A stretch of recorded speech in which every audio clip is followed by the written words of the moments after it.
وہ کام کرنے والا نہ بنائیں جو کام اللہ کی ناراضگی کا سبب بننے والے اور جہنم کے قریب کرنے والا ہوں۔ اب آگے ان کا ذکر ہے جو جہنم والے ہیں، وہ لوگ جو توڑتے ہیں اللہ کے وعدے کو، اللہ سے وعدہ کیا اللہ تیری عبادت کریں گے، تجھے مشکل کشا بنائیں گے، تجھ سے دعا مانگیں گے، تجھے الہ مانیں گے، دنیا میں آ کر بھول گئے، توڑ دیا وعدہ، اللہ کے ساتھ شرک کیا، کفر کیا، اللہ کی عبادت سے منہ موڑا، رب کی بغاوتیں کی، وَيَقْطَعُونَ مَا أَمَرَ اللَّهُ بِهِ أَن يُوصَلَ، اور اس کو توڑا جس کو اللہ نے جوڑنے کا حکم دیا، رشتہ داری کو توڑتے رہے، قطع تعلقی کرتے رہے، دنیا میں فساد برپا کرتے رہے۔ اب دیکھیں نا، قطع تعلقی سے فساد ہوتا ہے، جھوٹ بولنے سے فساد ہوتا ہے، لوگوں کا حق کھانے سے، عدل نہ کرنے سے، نا انصافیاں کرنے سے، کسی کا ناجائز کسی کی زمین پر قبضہ کرنے سے، فساد زمین اور فساد کرتے ہیں زمین میں، اولئک لہم اللعنہ، یہی لوگ ہیں کہ ان کے لیے لعنت ہے، ولہم سوء الدار، اور بہت برا گھر ہے آخرت کا،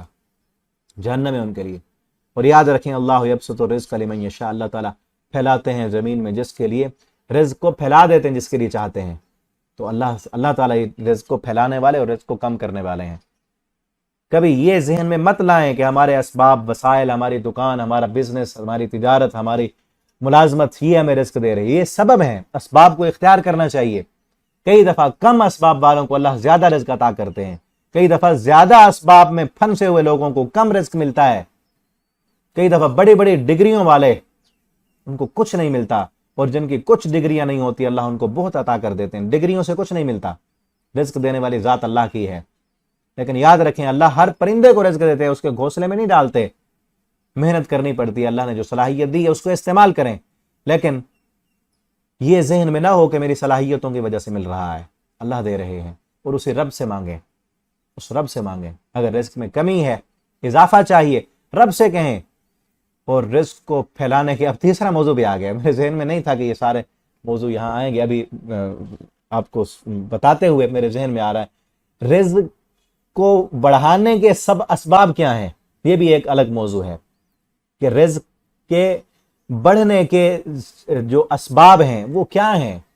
ایک تو ظاہری دنیا کے اسباب ہیں نا، یہ اصل اسباب نہیں ہیں، اصل اسباب باطنی سبب ہیں، کچھ جن کاموں کے کرنے سے اللہ تعالیٰ رزق میں اضافہ کرتے ہیں، اللہ ہی بڑھاتے ہیں نا۔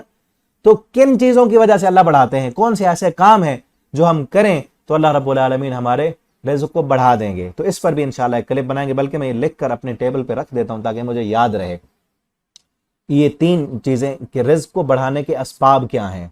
اللہ تعالیٰ رزق کو بڑھاتے ہیں، تو وہ کام ہم کریں گے انشاءاللہ تو اللہ تعالیٰ رزق کو بڑھا دیں گے۔ ایک کتاب بھی ہے رزق کی کنجیاں، ڈاکٹر فضل الہی صاحب حافظ اللہ تعالیٰ، ان کی یہ کتاب ہے، اگر آپ اسے پڑھیں گے تو اس میں بھی وہ ساری چیزیں آپ کو مل جائیں گی۔ اللہ یبسط الرزق، اللہ پھیلاتے ہیں، کشادہ کرتے ہیں رزق کو جس کے لیے وہ چاہتے ہیں، ویقدر، اور جس کے لیے وہ چاہتے ہیں تنگ کر دیتے ہیں، یعنی وہی کام جو نہ کرے گا اس کے خلاف کرے گا تو اس کا رزق تنگ ہو جائے گا۔ وفرحوا، اور کافر اتراتے ہیں بالحیات الدنیا، دنیا کی زندگی میں۔ بعض کافروں کو اللہ نے آزمانے کے لیے دنیا بڑی دی ہے، دنیا کا مال، اسباب سب کچھ دیا ہے، آزمائش کریے، اللہ کی طرف سے آزمائش ہے۔ اب دیکھیں ایک بندے کے پاس دنیا ہے لیکن اس دنیا میں غافل ہو کر اللہ کو بھولتا نہیں ہے، اللہ کا حق بھی پورا کرتا ہے، بندوں کا حق بھی پورا کرتا ہے، اپنی آخرت کی فکر کر رہا ہے، تو وہ دنیا اس کے لیے نعمت ہے۔ لیکن ایک بندہ دنیا داری میں پڑھ کر آخرت کو بھول جاتا ہے اور اللہ کے وعدے کو بھول جاتا ہے، اللہ کا باغی اور نافرمان بن جاتا ہے، تو دنیا اس کے لیے وبال ہے۔ وفرحوا بالحیات الدنیا، اور دنیا کی زندگی میں وہ خوش ہو گئے ہیں۔ وما الحیات الدنیا، اور نہیں ہے دنیا کی زندگی آخرت کے مقابلے میں الا متاع، مگر معمولی سا فائدہ، متاع، معمولی فائدہ۔ متاع عربی میں نا بہت ہی حقیر اور گھٹیا چیز کو کہتے ہیں، حقیر چیز ہو، گھٹیا چیز ہو، لیکن کچھ نہ کچھ اس سے فائدہ حاصل کر لیا جائے۔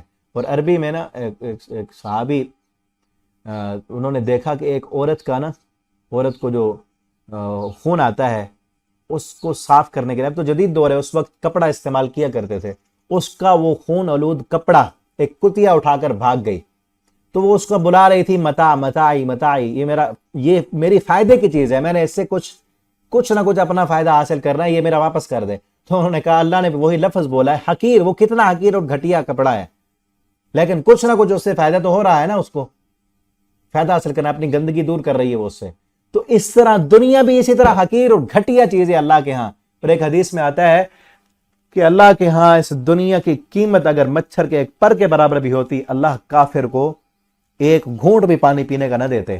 اللہ کے ہاں اس دنیا کی حیثیت مچھر کے پر کے برابر بھی نہیں ہے، اس لیے اللہ نے دنیا کافروں کو وافر مقدار میں دی ہوئی ہے۔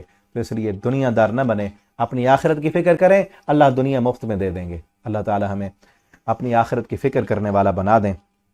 آگے انشاءاللہ ہم اگلے سبق میں پڑھیں گے۔ والسلام علیکم ورحمۃ اللہ وبرکاتہ۔